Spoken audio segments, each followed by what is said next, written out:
वक्रतुण्डं महाकाय सूर्यकोटिसम्प्रभ निर्विघ्नं कुरु मे देव सर्वकार्येषु सर्वदा। सदा भवानी दाहिने गौरी पुत्र गणेश, पांच देव रक्षा करे ब्रह्मा विष्णु महेश। मृत्युंजय महादेव त्राहि माम शरणागति, जन्म मृत्यु जरा व्याधि पीड़ितम कर्म बंधन। देखिए कल एकादशी है, एकादशी कथा हम कल डाल चुके हैं, उसको आप लोग सुन लीजिएगा। आज हम द्वादशी का कथा डालते हैं, क्योंकि एकादशी के कथा के साथ साथ द्वादशी का भी कथा सुनना चाहिए। तो साथ में डाल देते थे, तो कल नहीं डाले, इसलिए आज हम डाल रहे हैं। और आप लोग इसको कल भी सुन लीजिएगा, परसों भी सुन लीजिएगा, क्योंकि द्वादशी का कथा एकादशी से कम नहीं है। और द्वादशी के दिन भी सारे देवी देवता प्रसन्न होते हैं, इसलिए द्वादशी का भी कथा हम डाल दे रहे हैं। और उसको आप लोग सुन लीजिए। कि अब देखिए कि एक बूढ़ी थी, जिंदगी भर एकादशी का व्रत करती थी, और जंगल में उनके पास कुछ नहीं था। एक तुलसी का पेड़ था, एक छोटा सा घड़ा था, एक दिया था, वही रख के पूजा करती थी और भगवान से हमेशा प्रार्थना करती थी। और वो बूढ़ा का उम्र 85 साल का था, लेकिन बूढ़ा जिंदगी भर एकादशी का व्रत की थी।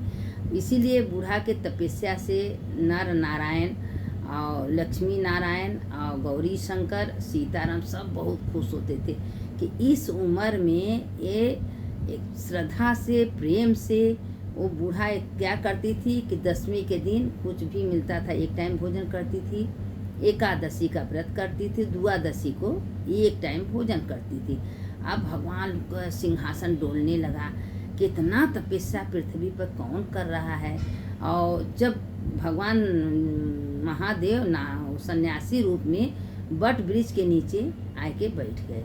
जब बट वृक्ष के नीचे बैठ गए तो माता पार्वती भी अपना रूप बदल के आई। कहें चलो प्रभु देखिए, बहुत ज़्यादा अगर तपस्या रहता है, अच्छे कर्म करते हैं, तो ऊपर से सब कुछ भगवान गौरी शंकर देखते रहते हैं। तो उन्होंने आए के बट वृक्ष के नीचे बैठ गए। माता जी से पूछे, माता जी आप इतना तपस्या क्यों करती हैं? कहें कि हम करने वाले कौन होते हैं, जो महादेव करा देते हैं वही हम करते हैं, हमारे पास कोई शक्ति सामर्थ्य नहीं है करने का। तो आओ, इतनी उनका तपस्या था कि जो उनको भोजन खाना था वही चांदी के बर्तन में नारायण जी और लक्ष्मी जी लिया के उनको देती थी, वही खाए के खाली दिन भर भगवान का नाम लेती थी। राम रामेति रामेति रमे रामे मनोरमे सहस्त्रनाम तत्तुल्यम राम नाम वरानने ओम नमः शिवाय, जो मंत्र आता था वो जप करती थी। और तुलसी जी के किनारे बैठ के, तुलसी जी के बगल में बैठ के, बेल वृक्ष के नीचे बैठ के ये सब तपस्या, बट वृक्ष के नीचे ये सब तपस्या का एक माला 1 लाख के गुना बराबर होता है। अब उनका एक माला जब करे 1 लाख हो जाए, एक माला जब अरबों माला तपस्या करके, अब देखिए इसीलिए तो भगवान प्रकट हुए हैं। भगवान कहें कि अब बूढ़ा बहुत तपस्या तोहार हो गया, तुम वर मांगो, क्या चाहती हो? हम तुमको वर देना चाहते हैं। कहें प्रभु अगर आप हमको वर देना चाहते हैं तो बस यही दीजिए कि हमको कुछ नहीं चाहिए, आपके चरणों में हमेशा के लिए मुक्ति मिले। तो भगवान कहें तथास्तु।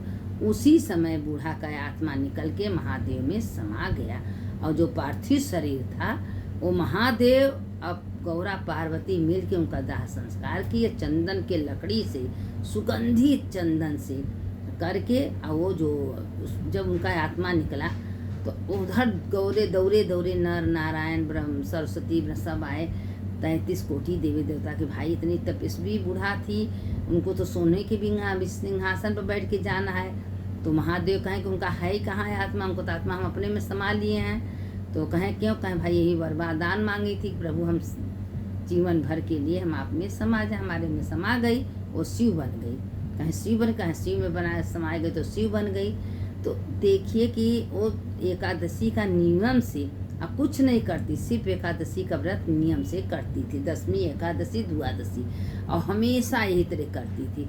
अब देखिए कि वो समय तो बहुत अपना भगवान का भजन कीर्तन करती, जो भगवान देते थे खा लेती थी, लेकिन उनका जीवन अब मरने के बाद देखिए उनको कितना खुशहाली हुआ कि भगवान अपने में समा लिए।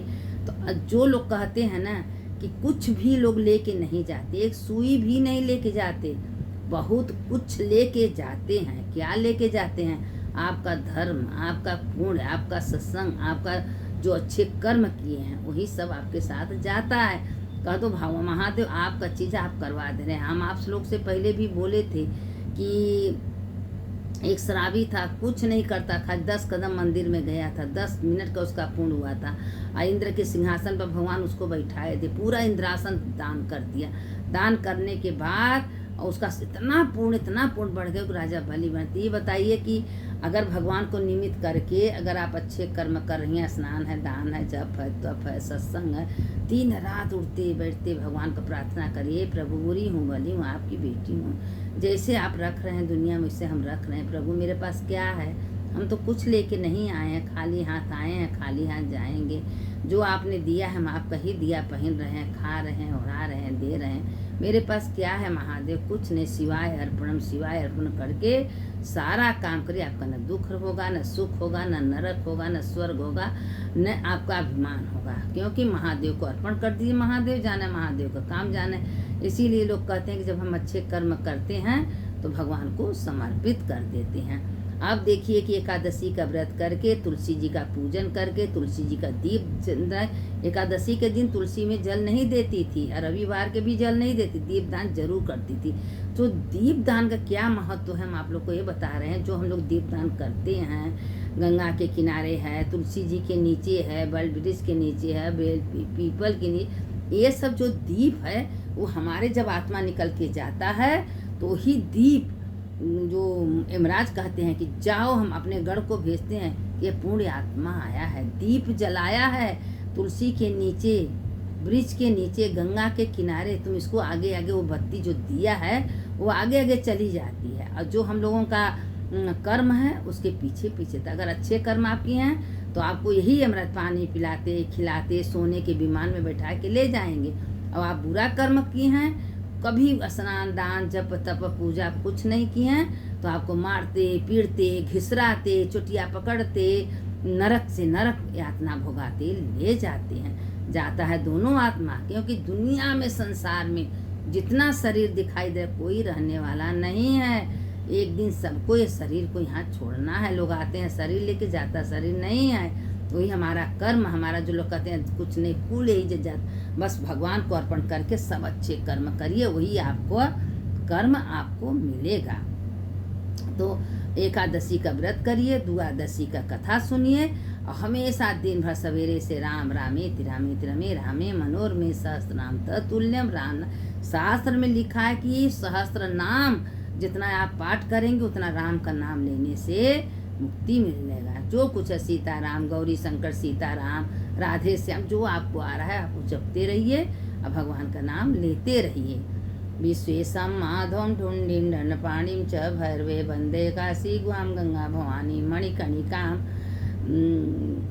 ये जो है काशी का परिक्रमा का मंत्र है, हम आप लोग को भेजते रहें, सुन लीजिए। अच्युतम केशवम राम नारायणम कृष्ण दामोदरम वासुदेवम हरिम श्रीधरम माधवम गोपिका वल्लभम जानकी नायकम रामचंद्रम भजेयम, रामचंद्रम भजेयम। ये देखिए, सातों पुरी का नाम रोज संध्या सवेरे ले लीजिएगा। अयोध्या, मथुरा, माया, काशी, कांची, अंबिकापुरी, द्वारावती, सत्या, मोक्ष, के 7 पुरी है, 7 नदियां हैं, 7 गंगा, ये सब का नाम लेने का बड़ी महिमा है। इसीलिए आप सवेरे सवेरे उठिए, नहीं कुछ है, इल्ला, तारा, कुंती, द्रौपदी, मंदोरी का नाम लीजिए।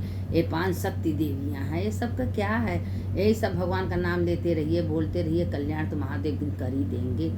अब चलिए, अब इतना कथा ये द्वादशी का सुनिए। सुनने वाले की जय, सुनाने वाले की जय, दोनों का जय होता है। और जो इस कथा को सुनता है दूसरों को भेजता है, भगवान महादेव उसका कल्याण करते हैं। और ये मंत्र एक ठो है जो सानंदान बोलते हैं, वो भी महादेव को बहुत पसंद है। ये भी मंत्र आप लोग बोला करिए। सानंदम आनंद बने बसंतम आनंद कंदम हत पाप वृंदम वाराणसी नाथ नाथम श्री विश्वनाथ शरणम प्रपद्ये, श्री विश्वनाथ शरणम प्रपद्ये। सुनने वाले की जय, सुनाने वाले की